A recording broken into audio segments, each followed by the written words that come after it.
Ալո, Լև, տեսել ես ես վերջին թվերը։ ինչ թվեր Լիլ ջան։ Սեն չասեմ էլի, գցեմ WhatsApp-իդ նայի։ Դավայ։ Գցեցի։ Տեսար ինչ խայտարակ թվեր են։ Օրա հա, ալը սպասի, ինչա։ Ինչ բեզբոժնի թվեր են ֆռում։ Ծնունդները երկրում նվազել է 12%, ամուսնություններն է 7%։ Բա բաժանումները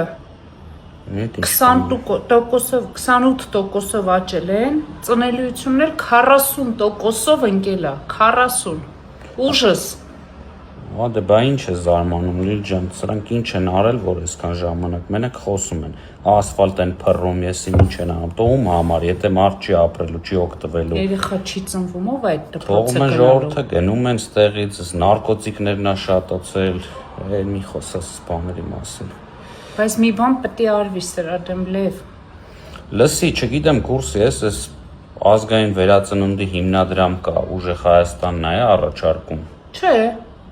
Լսի, հա, Սամվել Կարապետյանի այս խնդիրների լուծման առաջարկներ կա։ Ինչ են առաջարկում, որ։ Ասում է 4 երեխու ծննդյան դեպքում 2 միլիոն ընտանիքին փող են տալու,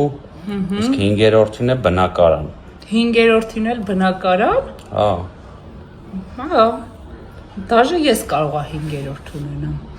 Դե էսա միակ տարբերակը երկիրը էս ու այս խնդիրը լուծելը, էսա էլի։ Եթե 300,000 աշխատատեղ է ստեղծվի, 20,000 հատ մաչելի բնակարան է լինի, ասա այս հարցերը լրիվ Ելքի պետք է մարդիկ երկրից գնան։